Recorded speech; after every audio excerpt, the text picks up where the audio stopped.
ലോകത്ത് കോവിഡ് വ്യാപനം 4 മാസങ്ങൾക്കിപ്പുറവും കനത്ത വെല്ലുവിളിയായി തുടരുകയാണ്. മരണം 2 ലക്ഷം കടന്നു. രോഗബാധിതരുടെ എണ്ണം 30 ലക്ഷത്തോടടുക്കുന്നു. 15 ദിവസത്തിനിടെയാണ് 1 ലക്ഷം പേർ മരിച്ചത്. 54,000-ലേറെ പേർ മരിച്ച യുഎസിലാണ് മരണസംഖ്യയുടെ 4-1. ചൈനയിലെ വുഹാനിൽ നിന്ന് ആരംഭിച്ച വൈറസ് വ്യാപനം 210 രാജ്യങ്ങളെ പകർച്ചവ്യാധിയുടെ പിടിയിലാഴ്ത്തി. മരണം 2 ലക്ഷം കടന്നു. രോഗബാധിതരുടെ എണ്ണം 30 ലക്ഷത്തേക്ക് അടുക്കുകയാണ്. ആരോഗ്യ, സാമ്പത്തിക, സാമൂഹിക മേഖലകളെ ആകെ തകർത്ത് വൈറസ് അതിതീവ്രമായി പടരുമ്പോഴും ഉറവിടം പോലും ഇതുവരെ കണ്ടെത്താനായിട്ടില്ല. അമേരിക്ക, ബ്രിട്ടൻ അടക്കമുള്ള രാജ്യങ്ങൾ മരുന്നു പരീക്ഷണം ആരംഭിച്ചെങ്കിലും മരുന്നോ പ്രതിരോധ മരുന്നോ കണ്ടെത്താൻ കാലതാമസം നേരിടും. അതിനിടെ രോഗം ഭേദമായവർക്ക് പ്രതിരോധശേഷി വർദ്ധിക്കാനിടയില്ലെന്നും വീണ്ടും വൈറസ് ബാധയേൽക്കാൻ സാധ്യതയുണ്ടെന്നും ലോകാരോഗ്യ സംഘടന മുന്നറിയിപ്പ് നൽകി. ദക്ഷിണ കൊറിയ ഉൾപ്പെടെയുള്ള രാജ്യങ്ങളിൽ രോഗം ഭേദമായവർക്ക് വീണ്ടും വൈറസ് ബാധ സ്ഥിരീകരിച്ച സാഹചര്യത്തിലാണ് WHO മുന്നറിയിപ്പ്. അതേസമയം വൈറസ് വ്യാപനം നിയന്ത്രണ വിധേയമായിട്ടില്ലെങ്കിലും സാമ്പത്തിക പ്രതിസന്ധി കണക്കിലെടുത്ത് ലോക്ക്ഡൌണിന് ഇളവുകൾ അനുവദിക്കാനുള്ള തീരുമാനത്തിലാണ് യൂറോപ്പും അമേരിക്കയും അടക്കമുള്ള രാജ്യങ്ങൾ. International desk, news 18. ഉത്തര കൊറിയൻ ഭരണാധികാരി കിം ജോങ് ഉന്നിന്റെ ആരോഗ്യനില ഗുരുതരമെന്ന് അഭ്യൂഹം ശക്തമാകുന്നു. 36-കാരനായ കിമ്മിന് മസ്തിഷ്ക മരണം സംഭവിച്ചതെന്ന് ട്വിറ്ററിൽ ഉൾപ്പെടെ വ്യാപക പ്രചാരണവുമുണ്ട്. എന്നാൽ ഇക്കാര്യത്തിൽ ഔദ്യോഗിക സ്ഥിരീകരണം പുറത്തുവന്നിട്ടില്ല. ഉത്തര കൊറിയയുമായി അടുത്ത ബന്ധമുള്ള ചൈനയും അയൽരാജ്യമായ ദക്ഷിണ കൊറിയയും കിം ഗുരുതരാവസ്ഥയിലാണെന്ന റിപ്പോർട്ടുകൾ തള്ളിയിരുന്നു. ഡോക്ടർമാരുൾപ്പെടെ ചൈനീസ് വിദഗ്ധ സംഘം കഴിഞ്ഞ ദിവസം ഉത്തര കൊറിയയിലെത്തിയിരുന്നു. എന്നാൽ ഇത് കിം ജോങ് ഉന്നുമായി ബന്ധപ്പെട്ടാണോ എന്ന് ചൈന വ്യക്തമാക്കിയിട്ടുമില്ല. രാജ്യത്താകെ കോവിഡ് ബാധിതരുടെ എണ്ണം 1/4 ലക്ഷത്തിലേക്ക്. 24,942 പേർക്ക് രോഗം സ്ഥിരീകരിച്ചതായാണ് ഔദ്യോഗിക റിപ്പോർട്ട്. 779 പേർ മരിച്ചു. മഹാരാഷ്ട്രയിലാണ് സ്ഥിതി ഗുരുതരം. 301 പേരാണ് മഹാരാഷ്ട്രയിൽ മരിച്ചത്. 7,700-ലേറെയാണ് കോവിഡ് ബാധിതർ. തമിഴ്നാട്ടിൽ ഇന്നലെ 66 പേർക്ക് കൂടി കോവിഡ് സ്ഥിരീകരിച്ചു. സംസ്ഥാനത്ത് കൂടുതൽ ലോക്ക്ഡൌൺ ഇളവുകൾ ഇന്നു മുതൽ പ്രാബല്യത്തിൽ. നഗരസഭാ പരിധിയിലൊഴികെ ഷോപ്സ് ആൻഡ് എസ്റ്റാബ്ലിഷ്മെന്റ് ആക്ട് പ്രകാരം രജിസ്റ്റർ ചെയ്ത കടകൾക്ക് ഇന്നു മുതൽ തുറന്ന് പ്രവർത്തിക്കാം. ബാർബർ ഷോപ്പുകളും സ്വർണ്ണക്കടകളും മാളുകളും അടഞ്ഞു തന്നെ കിടക്കും. റെഡ് സോണുകളിലും ഹോട്ട്സ്പോട്ടുകളിലും ഇളവ് ബാധകമല്ല. കൊല്ലത്തും കോട്ടയത്തും രോഗികളുടെ എണ്ണം വർദ്ധിക്കുന്ന സാഹചര്യത്തിൽ അതീവ ജാഗ്രതാ നിർദ്ദേശം നൽകിയിട്ടുണ്ട്. വിവരങ്ങളുമായി തിരുവനന്തപുരത്ത് നിന്ന് ഉമേഷ് ബാലകൃഷ്ണനും കൊല്ലത്ത് നിന്ന് വി വിനോദും കോട്ടയത്ത് നിന്ന് ജി ശ്രീജിത്തും ചേരുന്നു. ആദ്യം ഉമേഷിലേക്ക്. ഉമേഷ്, കൂടുതലായി ഏർപ്പെടുത്തിയ ഇളവുകളാണ് ഇന്നു മുതൽ നിലവിൽ വരാൻ പോകുന്നത്. എങ്ങനെയാണ് ഇതിന്റെയൊക്കെ ക്രമീകരണം? ഏതൊക്കെ മേഖലകളിലായിരിക്കും കൂടുതൽ ഇളവുകളിലേക്ക് വരിക?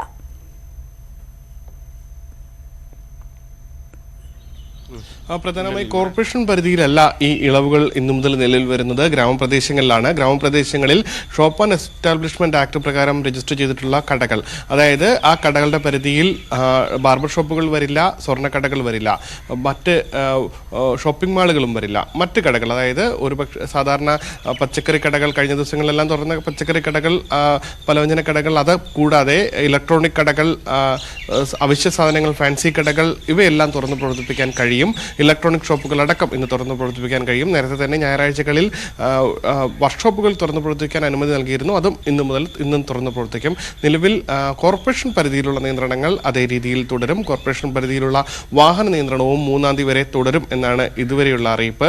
കൂടാതെ ഹോട്ട്സ്പോട്ടുകൾ കേന്ദ്രീകരിച്ച് തിരുവനന്തപുരം കോർപ്പറേഷൻ എടുത്തു കഴിഞ്ഞാൽ 2 ഹോട്ട്സ്പോട്ടുകളാണ് നിലവിലുള്ളത്. ഹോട്ട്സ്പോട്ടുകൾ കേന്ദ്രീകരിച്ച് പ്രത്യേക സുരക്ഷാ ക്രമീകരണങ്ങൾ ഉണ്ടാകും. നേരത്തെ നിശ്ചയിച്ചതുപോലെ തന്നെ കഴിഞ്ഞ ദിവസങ്ങളിൽ എങ്ങനെയാണോ ലോക്ക്ഡൌൺ നടപ്പാക്കിയത്, ആ 3 ലെയർ ലോക്ക്ഡൌൺ ഈ ഹോട്ട്സ്പോട്ടുകളിൽ നടപ്പാക്കുകയും ചെയ്യും. നിലവിൽ ഈ രീതിയിലായിരിക്കും നിയന്ത്രണങ്ങൾ ഉണ്ടാവുക. പക്ഷേ ഇപ്പോഴും സഞ്ചാര സ്വാതന്ത്ര്യം ആ രീതിയിൽ, അതായത് ആർക്ക് വേണമെങ്കിലും വാഹനം എടുത്ത് നിരത്തിലിറങ്ങാവുന്ന സാഹചര്യം ഉണ്ടാകില്ല. അത് കൃത്യമായി കാരണം കാണിച്ചു മാത്രമേ നിരത്തിലിറങ്ങാവുകയുള്ളൂ. സ്വാഭാവികമായി കൂടുതൽ കടകൾ തുറക്കുമ്പോൾ തന്നെ കൂടുതൽ കാര്യങ്ങൾ, ആ കടകളിലേക്ക് പോകാനുള്ള ആവശ്യം മുന്നിൽ കാണിച്ച് പുറത്തേക്ക് ഇറങ്ങാവുന്നതാണ്. പക്ഷേ അത് കൃത്യമായി എന്താണോ ആവശ്യം അത് കൃത്യമായി എഴുതി സത്യവാങ്മൂലം കയ്യിൽ കരുതേണ്ടതുണ്ട്. അതുപോലെ ഈ ഗ്രാമപ്രദേശങ്ങളിൽ കൃത്യമായ പരിശോധനകളും ഉണ്ടാകും. അതിർത്തികളിൽ പരിശോധന കൂടുതൽ ശക്തമാക്കാനും തീരുമാനിച്ചിട്ടുണ്ട്. രേണുക. ശരി, കൊല്ലത്ത് നിന്ന് വി വിനോദ് ചേരുന്നുണ്ട്. വിനോദ്, ഇന്നലെ ഒരു ആരോഗ്യ പ്രവർത്തക ഉൾപ്പെടെ 3 പേർക്കാണ് കോവിഡ് സ്ഥിരീകരിച്ചത്. കൊല്ലം ജില്ലയാണ് ഏറ്റവും അവസാനം കോവിഡിലേക്ക് എത്തിയതെങ്കിൽ പോലും ഇപ്പോൾ കേസുകൾ ഉയരുന്ന ഒരു സാഹചര്യമാണ് കൊല്ലത്തെ സംബന്ധിച്ചുള്ളത്. എത്രമാത്രം ജാഗ്രതയിലാണ്, എന്തൊക്കെ നിയന്ത്രണങ്ങളാണ് ഉള്ളത്?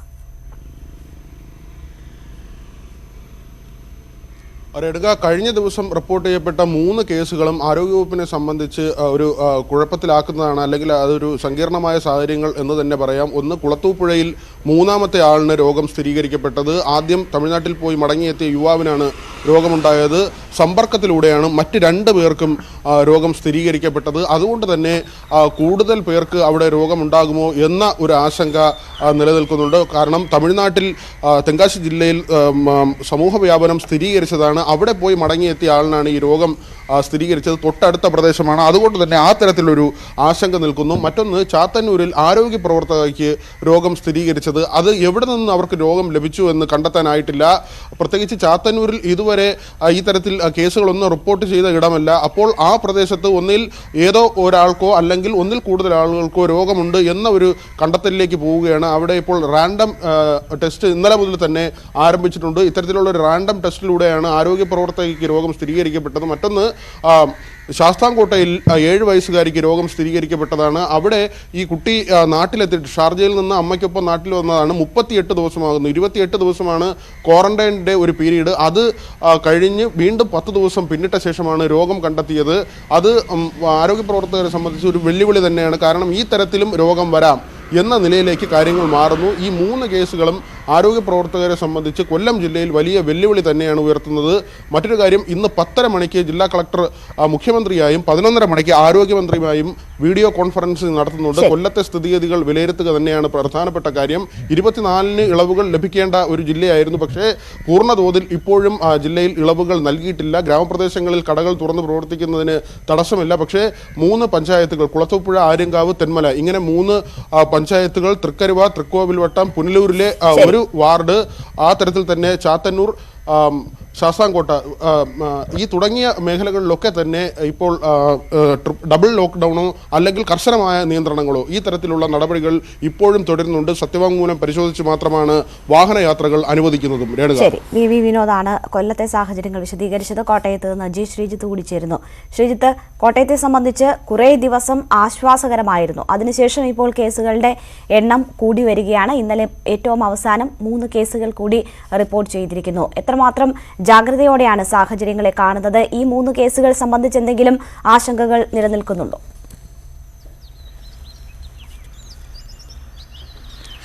രേണുക, ഈ 3 കേസിൽ കാര്യമായ ആശങ്കയില്ല. കാരണം ഇതിൽ 2 പേർ ഒരാൾ വിദേശത്തു നിന്നും ഒരാൾ മഹാരാഷ്ട്രയിൽ നിന്നും എത്തി നിരീക്ഷണത്തിൽ കഴിഞ്ഞ ആളാണ്. 3ാമത്തെ ആൾ ആരോഗ്യ പ്രവർത്തകന്റെ മാതാവാണ്. അങ്ങനെ ഇത് വേറെ ഏതെങ്കിലും സോഴ്സിൽ നിന്നും വന്നു എന്ന് കരുതേണ്ട അല്ലെങ്കിൽ ആശങ്കപ്പെടേണ്ട സാഹചര്യമില്ല. അതേസമയം തന്നെ കഴിഞ്ഞ ദിവസം സ്ഥിരീകരിച്ച ചുമട്ട് തൊഴിലാളിയുടെ രോഗം എങ്ങനെ വന്നു എന്ന കാര്യത്തിൽ ഇനിയും അവ്യക്തത തുടരുകയാണ്. അദ്ദേഹത്തിനൊപ്പം തൊഴിൽ ചെയ്ത 25ഓളം പേരുടെ പരിശോധനാ ഫലം നെഗറ്റീവ് ആകുകയും ചെയ്യുന്ന സാഹചര്യമുണ്ട്. എന്തായാലും ഈ ലോറികളിൽ എത്തുന്ന ഡ്രൈവർമാരെ ഉൾപ്പെടെയുള്ളവരുടെ കാര്യത്തിൽ ചില നിരീക്ഷണങ്ങൾ കർശനമാക്കാനാണ് ജില്ലാ ഭരണകൂടം തീരുമാനിച്ചിട്ടുള്ളത്. നാളെ മുതൽ ഈ ഹോട്ട്സ്പോട്ടുകളായി വന്നിട്ടുള്ള സ്ഥലങ്ങൾക്ക് പുറമെയുള്ള സ്ഥലങ്ങളിൽ ഈ ഒറ്റയക്ക ഇരട്ടയക്ക ഇളവുകൾ അടക്കം നിലവിൽ വരുന്ന സാഹചര്യവും ഉണ്ടാകും. എന്തായാലും ഹോട്ട്സ്പോട്ടുകൾ കൂടാൻ തന്നെയാണ് സാധ്യത. ഇന്നലെ ഇപ്പോൾ സംക്രാന്തിയിൽ ഒരു കേസ് വന്നിരിക്കുന്നു, മണർകാട് ഒരു കേസ് വന്നിരിക്കുന്നു. ആ പ്രദേശങ്ങൾ കൂടി ഹോട്ട്സ്പോട്ടുകളാക്കണമെന്ന ശുപാർശ സർക്കാരിനോട് ജില്ലാ ഭരണകൂടം വെച്ചിട്ടുണ്ട്. അത് ഇന്ന് തന്നെ പ്രഖ്യാപനം ഉണ്ടാകുമെന്നാണ് കരുതുന്നത്. എന്തായാലും നിരവധി പേരെ, സമ്പർക്ക പട്ടികയിൽ വന്ന നിരവധി പേരെ ഇന്നലെ കണ്ടെത്തുന്ന സാഹചര്യം ആണ് ഉണ്ടായിരുന്നത്.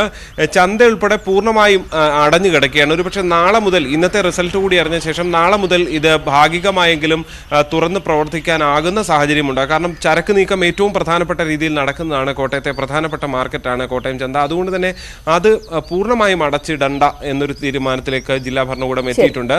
പ്രത്യേകിച്ച് പോലീസിന്റെ കൂടുതൽ സ്ക്വാഡുകൾ, വിവിധ വകുപ്പുകളെ രൂപീകരിച്ചുള്ള കൂടുതൽ സ്ക്വാഡുകൾ താഴെത്തട്ടിൽ പ്രവർത്തനം തുടങ്ങാനും തീരുമാനിച്ചിട്ടുണ്ട്. രേണുക, ശരി, എന്തായാലും കൂടുതൽ ഇളവുകൾ സംസ്ഥാനത്ത് വരികയാണ്. അപ്പോഴും കേസുകൾ ഉയരുന്നത് ആശങ്ക ഉണർത്തുന്നുണ്ട്. കോട്ടയവും കൊല്ലവുമൊക്കെ ആ രീതിയിൽ കേസുകളുടെ എണ്ണം, കോവിഡ് കേസുകളുടെ എണ്ണം കൂടി വരുന്ന ജില്ലകളാണ്. വിവരങ്ങളാണ് ഉമേഷ് ബാലകൃഷ്ണനും വി വിനോദും ജി ശ്രീജിത്തും നൽകിയത്.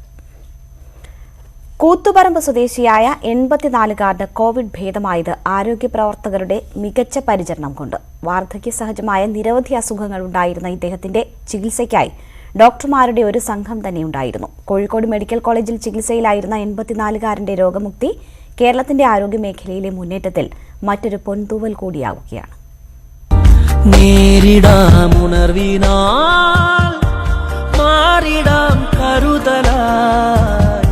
സ്നേഹമായി നാമിതാ മാറിടാം അകലയായി അകലയായിടാമരികിലും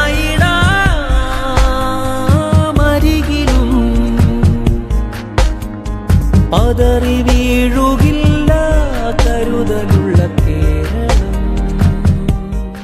വീണതിനെ തുടർന്ന് കാലിൻ്റെ എല്ലുപൊട്ടി ചികിത്സയിലിരിക്കെയാണ് അബൂബക്കറിനെ കോവിഡ് പിടികൂടിയത്.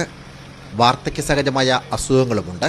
കോവിഡ് ഭേദമായതിനെ തുടർന്ന് ഈ 84-കാരൻ മെഡിക്കൽ കോളേജ് വിടുമ്പോൾ ആരോഗ്യ പ്രവർത്തകർക്ക് അത് അഭിമാന നിമിഷം. ഈ പേഷ്യൻ്റ് പ്രത്യേകിച്ചും പ്രായവും അയാളുടെ കൂടെ മറ്റ് അസുഖങ്ങൾ, സ്ട്രോക്ക്, ഫ്രാക്ചർ, അയാളുടെ ബോധത്തിലുള്ള വ്യത്യാസം, കിഡ്നിക്ക് പ്രശ്നം, ഇതെല്ലാം ഉണ്ടായിരുന്നുകൊണ്ട് നമുക്ക് വളരെ ആശങ്ക ഉണ്ടായിരുന്നു തുടക്കമായിരുന്നു. പക്ഷേ ദൈവാധീനം കൊണ്ടും പേഷ്യൻ്റെ ഇതുകൊണ്ടും കൂട്ടായ പ്രവർത്തനം കൊണ്ട് പേഷ്യനെ രക്ഷപ്പെടുത്തി വിടാൻ സാധിച്ചതിൽ ചാരിതാർത്ഥ്യമുണ്ട്. ആരോഗ്യ പ്രവർത്തകരുടെ കൂട്ടായ പരിശ്രമവും ജാഗ്രതയുമാണ് അബൂബക്കറിന്റെ കാര്യത്തിലും തുണയായത്. നമ്മുടെ നഴ്സിംഗ് വിഭാഗം, അതായത് നമ്മുടെ ക്ലീനിങ് സ്റ്റാഫ് അടക്കമുള്ള വിഭാഗം ഈ പേഷ്യന്റിന്റെ രോഗശമനത്തിനായി വളരെ സ്നേഹത്തോടും വളരെ ത്യാഗ മനോഭാവത്തോടും കൂടിയാണ് ശുശ്രൂഷിച്ചിട്ടുള്ളത്. കോവിഡ് ബാധിതനുമായി സമ്പർക്കം പുലർത്തിയെന്ന സംശയത്തിൽ ഉന്നത ഉദ്യോഗസ്ഥർ ഉൾപ്പെടെ നിരീക്ഷണത്തിലായതിൽ ആശങ്ക വേണ്ടെന്നാണ് ജില്ലാ ഭരണകൂടത്തിന്റെ നിലപാട്. അങ്ങനെ ഒരു വർക്ക് ഫ്രം ഹോം മാത്രമല്ല, കുറച്ച് ഉദ്യോഗസ്ഥരുടെ അത് 1 by 1 നമ്മുടെ ടീം, സർവീലൻസ് ടീം അവർത്തോട്ട് സംസാരിച്ചിട്ട് അവർ എത്ര അടുത്തേക്കാണ് പോയത് അത് നോക്കിയിട്ട് അത് പ്രകാരം നമ്മൾ തീരുമാനിക്കാം. ക്യാമറമാൻ സ്വരൂപ് നിവേദിക്കൊപ്പം സനോജ് സുരേന്ദ്രൻ, ന്യൂസ് 18 കോഴിക്കോട്. സൗദി അറേബ്യയിലെ റിയാദിൽ തൊഴിൽ തട്ടിപ്പിനിരയായവർ കോവിഡും ലോക്ഡൌണും തീർത്ത പ്രതിസന്ധിയിൽ ദുരിത ജീവിതം നയിക്കുന്നു. മലയാളികൾ ഉൾപ്പെടെ 100-ലധികം ഇന്ത്യക്കാരാണ് ശമ്പളമോ ഭക്ഷണമോ ഇല്ലാതെ ദുരിതത്തിലായിരിക്കുന്നത്. ഒരു മുറിയിൽ 12-ലധികം പേരാണ് കഴിയുന്നത്.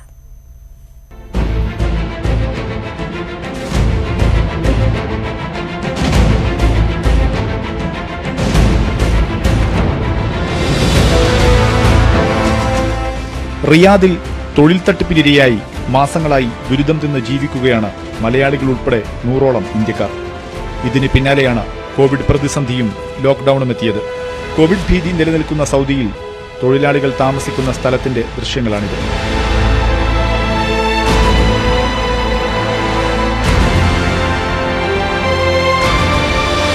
വൃത്തിഹീനമായ ഈ സ്ഥലത്ത് ഒരു മുറിയിൽ കഴിയുന്നത് 12ഓളം പേർ. ക്യാമ്പിലെ അവസ്ഥ എന്ന് പറഞ്ഞു കഴിഞ്ഞാൽ വളരെ പരിതാപകരമായിട്ടുള്ള അവസ്ഥയാണ്. അതായത് എല്ലാവരും ഹിന്ദിക്കാരുൾപ്പെടെ 100 ചില്ലോനം ആൾക്കാർ ഇവിടെ താമസിക്കുന്നുണ്ട്. ഓരോ റൂമിലും 12-14 ആൾക്കാരൊക്കെയാണ് ഉള്ളത്.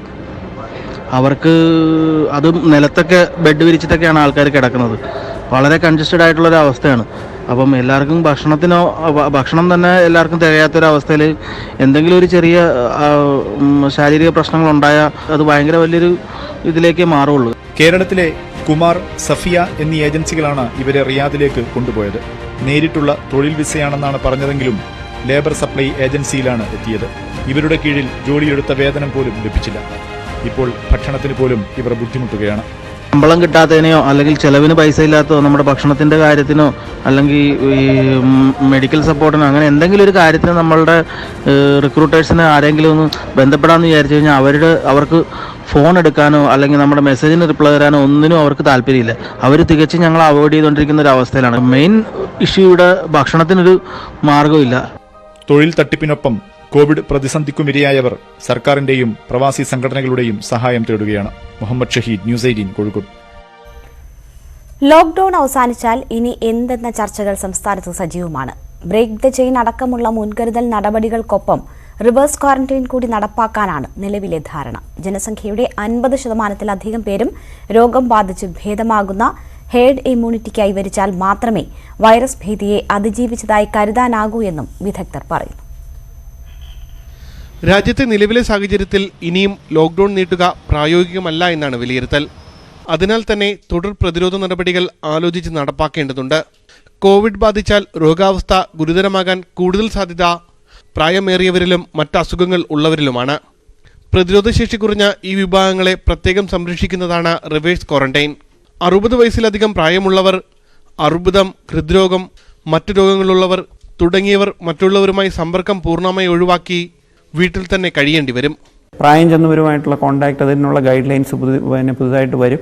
അതിനനുസരിച്ചിട്ട് നമ്മൾ എന്താണോ ആ ഗൈഡ് ലൈൻസ് പറയുന്നത് അതിനനുസരിച്ചിട്ട് പ്രായം ചെന്നവരെ നമ്മൾ എങ്ങനെ വീട്ടിനുള്ളിൽ തന്നെ ഒതുക്കി നിർത്തുക, ഇതെല്ലാം നമ്മൾ കുറച്ച് നാളത്തേന് ഇത് നമ്മൾ ചെയ്യേണ്ടതായിട്ട് തന്നെ വരും. ഇത് എന്തായാലും ഒരു 1-2 മാസം കൊണ്ട് അവസാനിക്കാൻ പോകുന്നൊരു പ്രക്രിയ ആയിരിക്കത്തില്ല. ഇത് മിക്കവാറും ഇത് ഒരു സെപ്റ്റംബർ, ഒക്ടോബർ, നവംബർ ആ കാലഘട്ടം വരെയൊക്കെ നീളാനായിട്ടുള്ള സാധ്യത എന്ത് തന്നെയാണെങ്കിലും കാണുന്നുണ്ട്. സംസ്ഥാനത്ത് 45 ലക്ഷത്തിലേറെ വയോജനങ്ങളുണ്ട്. പകർച്ചവ്യാധി ഭീഷണി പൂർണ്ണമായി ഒഴിയണമെങ്കിൽ സമൂഹം ഹേർഡ് ഇമ്മ്യൂണിറ്റി കൈവരിക്കണം. അതായത് ജനസംഖ്യയിൽ പകുതിയിലധികം പേർ പ്രതിരോധശേഷി സ്വയം ആർജിക്കണം. അതുവരെ പ്രതിരോധ നടപടികൾ തുടരേണ്ടി വരും. ടെസ്റ്റിംഗ് ഒരു രോഗം തിരിച്ചറിയാനുള്ള ഒരു മാർഗം മാത്രമാണ്. പക്ഷേ അതോടൊപ്പം തന്നെ മറ്റുള്ള എല്ലാ പ്രിക്കോഷണറി മെഷേഴ്സും കൂടെ നമ്മൾ കൊണ്ടുപോയാൽ മാത്രമേ നമുക്ക് കൂടുതൽ ആൾക്കാരിൽ രോഗം എത്താതിരിക്കുന്നതിനെ പറ്റി നമുക്ക് ചിന്തിക്കാൻ പറ്റത്തുള്ളൂ. വാക്സിനോ മരുന്നോ കണ്ടുപിടിക്കും വരെ റിവേഴ്സ് ക്വാറന്റൈൻ നടപ്പാക്കുകയാണ് മുന്നിലുള്ള ഫലപ്രദമായ മാർഗമെന്നാണ് വിലയിരുത്തൽ. ന്യൂസ് 18 തിരുവനന്തപുരം. സ്പ്രിംഗ്ലർ വിവാദത്തിനൊപ്പം ഉയർന്നു കേട്ട ഒന്നാണ് വ്യക്തികളുടെ ഡിജിറ്റൽ വിവരങ്ങൾ. കോവിഡ് പ്രതിരോധത്തിന് ഇത്തരം വിവരങ്ങൾക്ക് വൈദ്യശാസ്ത്രത്തോളം പ്രാധാന്യമുണ്ട്. ദക്ഷിണ കൊറിയയും ചൈനയും ഉൾപ്പെടെയുള്ള രാജ്യങ്ങൾ രോഗവ്യാപനം തടഞ്ഞത് ഡിജിറ്റൽ ഡാറ്റകൾ കൈകാര്യം ചെയ്താണ്. രോഗപ്രതിരോധത്തിന് ഡിജിറ്റൽ വിവരങ്ങളുടെ ശേഖരണം എത്രമാത്രം ഗുണകരമാകുമെന്നതിന് തെളിവാണ് ചൈനയും ദക്ഷിണ കൊറിയയും. വുഹാനിൽ രോഗം സ്ഥിരീകരിച്ചപ്പോൾ തന്നെ ദക്ഷിണ കൊറിയ വ്യക്തികളുടെ വിവരങ്ങൾ ശേഖരിച്ചു തുടങ്ങിയിരുന്നു. Mobile phone, emigration, police, credit card, സർക്കാർ സ്ഥാപനങ്ങൾ, പൊതുഗതാഗത സംവിധാനങ്ങൾ, ഇൻഷുറൻസ്, ആശുപത്രികൾ തുടങ്ങി പൗരന്മാരുടെ വിവരം ലഭിക്കുന്ന എല്ലാ വിഭാഗങ്ങളിൽ നിന്നും വിവരങ്ങൾ ശേഖരിച്ചു.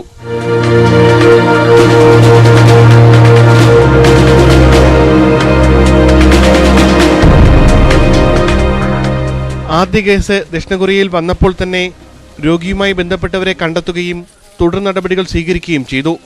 ഇതേ വഴിയിലാണ് പിന്നീട് ചൈനയും സഞ്ചരിച്ചത്. ഓൺലൈൻ വിൽപ്പന രംഗത്തെ അലിബാബ അടക്കമുള്ള 12 സ്വകാര്യ കമ്പനികളുമായി സഹകരിച്ച് പൗരന്മാരുടെ വിവരങ്ങൾ ക്രോഡീകരിച്ച് പ്രതിരോധ പ്രവർത്തനങ്ങൾ ആരംഭിച്ചു. ഇത്തരത്തിൽ വിജയിച്ച മാതൃകകളെല്ലാം പൗരന്റെ സ്വകാര്യത മറികടന്ന് സർക്കാർ ഡാറ്റ സ്വീകരിച്ച് വിലയിരുത്തുകയായിരുന്നു. ഇവിടെ നമ്മൾ നോക്കേണ്ടത് മനുഷ്യന്റെ സാന്ദ്രതയാണ് ഇവിടുത്തെ പ്രശ്നം. മനുഷ്യൻ അടുത്തടുത്ത് വരുന്നതാണ് ഇവിടുത്തെ പ്രശ്നം. മനുഷ്യനിലേക്കാണ് ഇത് പടരുന്നത്. ഇവിടെ നിയന്ത്രിക്കേണ്ട മനുഷ്യന്റെ ക്ലസ്റ്ററിംഗ് തന്നെയാണ്. അതിന് ഡാറ്റ വേണം. That's nothing. ഇപ്പം if that's the breach of privacy, that's for a public good. കേരളത്തിൽ ഇപ്പോൾ ഹോട്ട്സ്പോട്ടുകൾ നിശ്ചയിക്കുന്നതും റിവേഴ്സ് ക്വാറന്റൈൻ നടപ്പാക്കാൻ പോകുന്നതുമെല്ലാം ഈ രീതിയിൽ ശേഖരിച്ച ഡേറ്റയിൽ നിന്നാണ്. കേന്ദ്ര സർക്കാർ എല്ലാവരോടും ഡൗൺലോഡ് ചെയ്യാൻ പറഞ്ഞിട്ടുള്ള ആരോഗ്യ സേതു ആപ്ലിക്കേഷനും വ്യക്തിവിവരങ്ങൾ ശേഖരിക്കുക എന്ന ലക്ഷ്യത്തോടെയാണ് പ്രവർത്തിക്കുന്നത്. ഇത്തരത്തിൽ വിവരങ്ങൾ സൂക്ഷിക്കാനും വിശകലനത്തിനും വലിയ സ്റ്റോറേജ് അടക്കമുള്ള സൈബർ സംവിധാനങ്ങൾ വേണമെന്ന കാര്യത്തിലും തർക്കമില്ല. ഉമേഷ് ബാലകൃഷ്ണൻ, ന്യൂസ് 18 തിരുവനന്തപുരം. കാർഷിക സ്വയം പര്യാപ്തതയ്ക്ക് കൈകോർത്ത് വ്യവസായം, കൃഷി വകുപ്പുകൾ. പൊതുമേഖലാ സ്ഥാപനങ്ങളുടെ കൈവശമുള്ള 307 ഏക്കർ തരിശുഭൂമിയിൽ കൃഷി ഇറക്കാനാണ് തീരുമാനം. ലോക്ഡൌൺ ഭക്ഷ്യക്ഷാമത്തിന് ഇടയാക്കിയേക്കുമെന്ന വിലയിരുത്തലിന്റെ അടിസ്ഥാനത്തിൽ ആഭ്യന്തര ഉൽപാദനം വർദ്ധിപ്പിച്ച് വെല്ലുവിളി മറികടക്കാനാണ് സർക്കാരിന്റെ നീക്കം. കാർഷിക രംഗത്ത് സ്വയം പര്യാപ്തത എന്ന ലക്ഷ്യത്തിലേക്ക് ഒരു ചുവടുകൂടി വയ്ക്കുകയാണ് കേരളം. ഇത്തവണ കൃഷി വകുപ്പിനോട് കൈകോർക്കുന്നത് വ്യവസായ വകുപ്പാണ്. തരിച്ചു കിടക്കുന്ന ഏക്കർ കണക്കിന് ഭൂമിയുണ്ട് വ്യവസായ വകുപ്പിന്. ആ ഭൂമിയിൽ കൃഷി എന്ന മുഖ്യമന്ത്രി പിണറായി വിജയന്റെ ആശയം വ്യവസായ വകുപ്പ് ഏറ്റെടുത്തു. ഒപ്പം കൂടി കൃഷി വകുപ്പും. കൃഷിയും കാർഷിക വിഭവങ്ങളും ഉണ്ടാക്കിക്കൊണ്ട് വ്യവസായ വളർച്ചയെ ത്വരിതപ്പെടുത്തുക, ആ തരത്തിലൊരു പുതിയ സംസ്കാരം തന്നെ കേരളത്തിൽ ഉയർത്തിക്കൊണ്ടുവരാൻ വളരെ ശക്തമായ ഇടപെടലാണ് ഇപ്പോൾ ഗവൺമെൻറ് നടത്തിക്കൊണ്ടിരിക്കുന്നത്. അതിനുവേണ്ടിയുള്ള നിർദ്ദേശങ്ങൾ എല്ലാ വ്യവസായ മേഖലകൾക്കും നൽകിക്കഴിഞ്ഞു. പൊതുമേഖലാ സ്ഥാപനങ്ങളിൽ മാത്രമല്ല, സ്വകാര്യ വ്യവസായ സ്ഥാപനങ്ങളുടെ ഒഴിഞ്ഞുകിടക്കുന്ന ഭൂമിയിലും കൃഷി ഇറക്കാം. വിത്തും വളവും കൃഷി വകുപ്പ് നൽകും. താല്പര്യമുള്ള കർഷകർക്ക് പങ്കാളികളാകാം. കുടുംബശ്രീ, യുവജനക്ഷേമ വകുപ്പിന് കീഴിലുള്ള സന്നദ്ധ സേന തുടങ്ങിയവരും താല്പര്യം അറിയിച്ചു കഴിഞ്ഞു. കെൽട്രോണിന്റെ കരകുളം ക്യാമ്പസിലാണ് പദ്ധതിയുടെ ഉദ്ഘാടനം. അവിടെ നിലമൊരുക്കൽ പുരോഗമിക്കുന്നു. സന്തോഷപൂർവ്വമാണ് ബ്ലോക്ക് പഞ്ചായത്തിൻ്റെ ജൈവഗ്രാമം അത് ഏറ്റെടുത്തിട്ടുള്ളത്. ഇന്നതിൻ്റെ മണ്ണൊരുക്കിൻ്റെ പ്രവർത്തനം ആരംഭിച്ചിട്ടുണ്ട്. തിങ്കളാഴ്ചയാണ് അതിൻ്റെ ഉദ്ഘാടനം. ഇടവിള കൃഷിക്കാണ് ആ മണ്ണ് ഏറ്റവും യോജിച്ചതെന്നുള്ള തിരിച്ചറിവിൻ്റെ അടിസ്ഥാനത്തിൽ ചേന, ചേമ്പ്, മരിച്ചിനി അതുപോലുള്ള ഇടവിള കൃഷിക്ക് പ്രാധാന്യം നൽകിക്കൊണ്ടുള്ള കൃഷിയാണ് നമ്മൾ നേരിട്ട് ചെയ്യാൻ വേണ്ടി തീരുമാനിച്ചിട്ടുള്ളത്. ഭൂമിയുടെ പ്രത്യേകത അനുസരിച്ചായിരിക്കും ഓരോ ഇടത്തെയും കൃഷി. പച്ചക്കറികളും പഴവർഗ്ഗങ്ങളും നെല്ലുമൊക്കെ കൃഷി ചെയ്യും. പദ്ധതി വിജയം കണ്ടാൽ കാർഷിക രംഗത്ത് വിപ്ലവകരമായ ചുവടുവയ്പായി അത് മാറും. ന്യൂസ് 18 തിരുവനന്തപുരം. കോവിഡ് കാലത്ത് സംസ്ഥാനം കടുത്ത സാമ്പത്തിക പ്രതിസന്ധിയിലേക്ക് നീങ്ങുമ്പോൾ സഹായഹസ്തവുമായി മുന്നോട്ട് വരുന്നത് നിരവധി പേർ. ഇത്തരം സംഭാവനകളെ ഓർമ്മിപ്പിച്ചാണ് മുഖ്യമന്ത്രിയുടെ ഓരോ വാർത്താസമ്മേളനവും കടന്നുപോകുന്നത്. ദുരിതാശ്വാസ നിധിയിലേക്ക് 6 ദിവസത്തെ വേതനം നൽകണമെന്ന ഉത്തരവ് കത്തിക്കുന്ന അധ്യാപകർ ഒരു ഭാഗത്തുള്ളപ്പോഴാണ് ഈ വിധത്തിലുള്ള നന്മകൾ വേറിട്ട് നിൽക്കുന്നത്. ശമ്പളത്തിൽ ഒരു ഭാഗം മാറ്റിവെക്കാനുള്ള സർക്കാർ ഉത്തരവ് ചിലർ കത്തിച്ച വാർത്ത കണ്ടു. ആ വാർത്ത കണ്ടപ്പോൾ ഓർമ്മ വന്നത് തിരുവനന്തപുരത്ത് പ്ലാത്താങ്കരയിലെ 9ാം ക്ലാസ് വിദ്യാർത്ഥി ആദർശിനെയാണ്. ദുരിതാശ്വാസ നിധിയിലേക്ക് 5ാം ക്ലാസ് മുതൽ ആദർശ് മുടക്കമില്ലാതെ CMDRFിലേക്ക് സംഭാവന നൽകുന്നുണ്ട്. മാസം 6 ദിവസത്തെ വേതനം ദുരിതാശ്വാസത്തിന് നൽകുന്നതുമായി ബന്ധപ്പെട്ട ഉത്തരവ് ഒരു വിഭാഗം അധ്യാപകർ കത്തിച്ച സംഭവം ശ്രദ്ധയിൽപ്പെടുത്തിയപ്പോൾ മുഖ്യമന്ത്രി പറഞ്ഞു തുടങ്ങിയത് ആദർശ് എന്ന വിദ്യാർത്ഥിയെക്കുറിച്ചായിരുന്നു. നെയ്യാറ്റിങ്കര ബ്ലാത്താങ്കര സ്വദേശിയായ ഈ 9ാം ക്ലാസ്സുകാരൻ 2016 പുറ്റിങ്ങൽ ദുരന്തകാലം മുതലാണ് മുഖ്യമന്ത്രിയുടെ ദുരിതാശ്വാസ നിധിയിലേക്ക് സംഭാവന ചെയ്യാൻ തുടങ്ങിയത്. ഇതിനുശേഷം എല്ലാ മാസവും ചെറിയ തുക സംഭാവന നൽകി വരുന്നു. എല്ലാ സ്കൂളുകളിലും ദുരിതാശ്വാസ നിധിയിലേക്കുള്ള സംഭാവന പെട്ടികൾ സ്ഥാപിക്കണമെന്ന ആദർശിന്റെ ആവശ്യം നേരത്തെ അംഗീകരിക്കപ്പെട്ടതാണ്. ദുരിതാശ്വാസ നിധിയിലേക്ക് സംഭാവന നൽകിയ മറ്റൊരു മാതൃക കൊല്ലത്തു നിന്നുമാണ്. പോർട്ട് ഓഫീസിനടുത്ത് ചായക്കട നടത്തി ജീവിക്കുന്ന സുബൈദ ആടിനെ വിറ്റുകിട്ടിയ പണമാണ് ദുരിതാശ്വാസ നിധിയിലേക്ക് നൽകിയത്. ഹൃദ്രോഗബാധിതനായി ഓപ്പറേഷൻ വിധേയനായ ഭർത്താവ് അബ്ദുൽ സലാമിനും ഹൃദ്രോഗിയായ സഹോദരനുമൊപ്പമാണ് താമസം. പ്രാരാബ്ദങ്ങൾ ഏറെയുണ്ട്. എന്നിട്ടും സംഭാവന നൽകാൻ തയ്യാറായി. മാസം 6 ദിവസത്തെ വേതനം ദുരിതാശ്വാസത്തിന് നൽകില്ലെന്ന് ഒരു വിഭാഗം അധ്യാപകർ പ്രഖ്യാപിക്കുമ്പോൾ മാർച്ച് മാസത്തെ മുഴുവൻ ശമ്പളവും സർക്കാർ നൽകിയ അധ്യാപകനുണ്ട് Kasaragod. Kanhangad Melankot government UP school പ്രധാന അധ്യാപകനായ ഡോക്ടർ കൊടക്കാട്ട് നാരായണനാണ് ഈ മാതൃക. ഭിന്നശേഷിക്കാരനായ മകന്റെ പെൻഷൻ തുകയും ചേർത്ത് 1 ലക്ഷം രൂപയാണ് നാരായണൻ കൈമാറിയത്. കേരളത്തിന്റെ അതിജീവന സ്വപ്നത്തിലേക്കുള്ള ദിശാസൂചികകളായി ഈ മനുഷ്യർ നിറയുകയാണ്.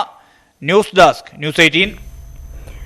കോവിഡ് വാർഡുകൾ അണുവിമുക്തമാക്കാൻ ഇനി സാനിറ്റൈസർ കുഞ്ഞപ്പനും. തൃശൂർ മെഡിക്കൽ കോളേജ് ആശുപത്രിയിലാണ് കുഞ്ഞപ്പന്റെ സേവനം. കോവിഡ് വാർഡുകളുടെ അണുനശീകരണത്തിനും വാർഡുകളിൽ ഭക്ഷണവും മരുന്നും നൽകാനും തയ്യാറായാണ് സാനിറ്റൈസർ കുഞ്ഞപ്പൻ 2.0 റോബോട്ട് എത്തിയത്.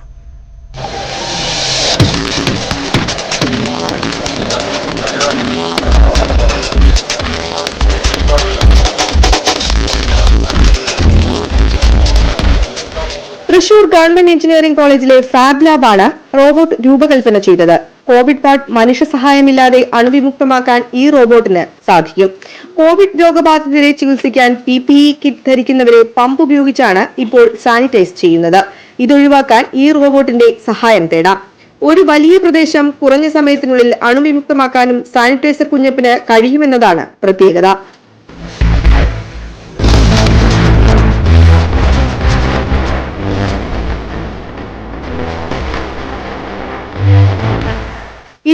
കിലോഗ്രാം വരെ ഭാരം താങ്ങാനാവും. അതിനാൽ രോഗികൾക്ക് ഭക്ഷണവും മരുന്നും എത്തിക്കാനും പ്രയാസമില്ല. ഒരേ നെറ്റ്വർക്കിലുള്ള കമ്പ്യൂട്ടറിൽ നിന്നും സ്മാർട്ട് ഫോണുകളിൽ നിന്നും ഈ റോബോട്ടിനെ നിയന്ത്രിക്കാൻ സാധിക്കും. സ്വയം സാനിറ്റൈസ് ചെയ്യാനുള്ള കഴിവും ഇതിനുണ്ട്. വൈഫൈ സംവിധാനം ഉപയോഗിച്ചും റോബോട്ടിനെ നിയന്ത്രിക്കാം. ഏതൊരാൾക്കും അനായാസേന ഈ സാനിറ്റൈസർ കുഞ്ഞപ്പനെ പ്രവർത്തിപ്പിക്കാം. സാനിറ്റൈസർ നിറയ്ക്കാനുള്ള ടാങ്കിന്റെ പരമാവധി കപ്പാസിറ്റി 6 ലിറ്റർ ആണ്. ഇതുപയോഗിച്ച് 20 മുതൽ 25 മിനിറ്റ് വരെ സാനിറ്റൈസ് ചെയ്യാൻ സാധിക്കും. 12,000 രൂപയാണ് ഒരു റോബോട്ടിനുള്ള നിർമ്മാണ ചെലവ്. ന്യൂസ് 18 തൃശൂർ.